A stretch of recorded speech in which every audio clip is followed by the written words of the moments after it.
everyone, my name is Taylor St. Germain with ITR Economics. Welcome to this edition of TrendsTalk. We at ITR are your apolitical and unbiased source of economic intelligence. And today I wanted to discuss tariffs because that seems to be what we're all the most concerned about for good reason. And it's capturing a lot of the media attention. I know I just did a previous Trends Talk talking a little bit about tariffs, but I wanted to approach it from a slightly different angle this time.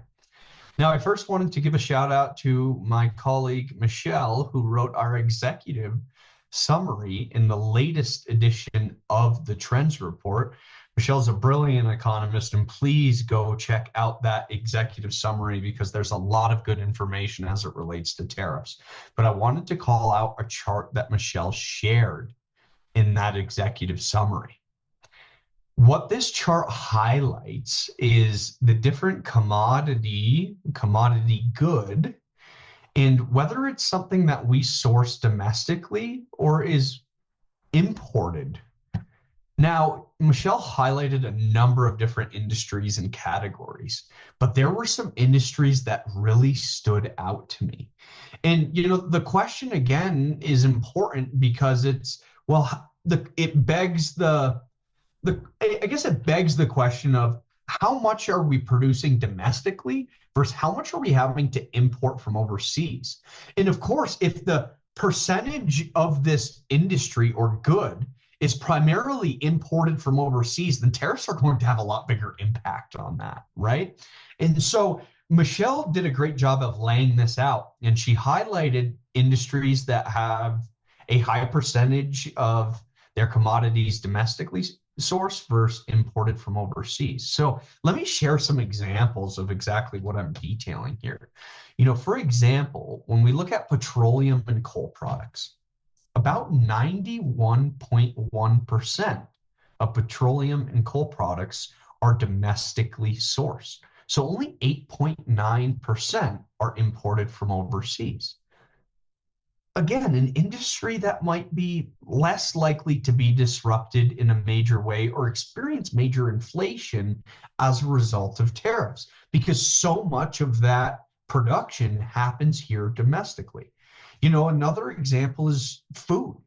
Food is 88.3% domestically sourced, only 11.7% being imported from overseas. One of the other ones I'd share with you is wood products, for example, 85.8% domestically sourced versus the only 14.2% that are being imported overseas. Now, the challenge here is there are industries that we are heavily reliant on imported goods. I share computer and electronic products. When it comes to computer and electronic products, only 15% are domestically sourced from the US. So 85% of computer and electronic products are coming in from overseas.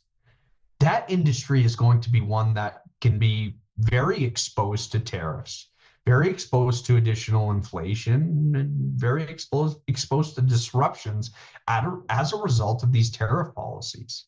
A couple others I'd share for you: leather.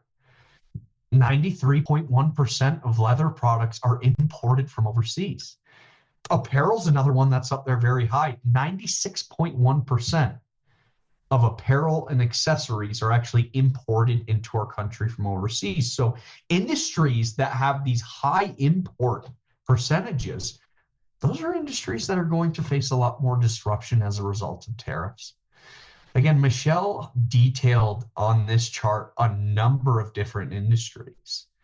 And it's important that we're evaluating this in light of all of the tariffs that we've seen being put into place from this administration. Listen, folks, some industries are winners from tariffs, some industries are losers. That's very clear. It's not a one-size-fits-all. And that's why it's so important that we take this industry-by-industry approach to understand which industries are going to be more exposed and disrupted from tariffs and which will be less.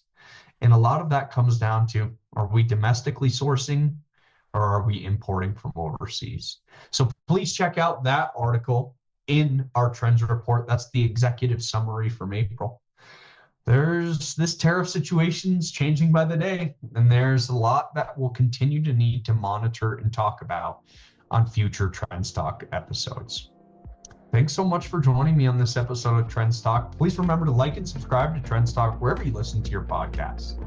And I'm looking forward to seeing you all in the next one.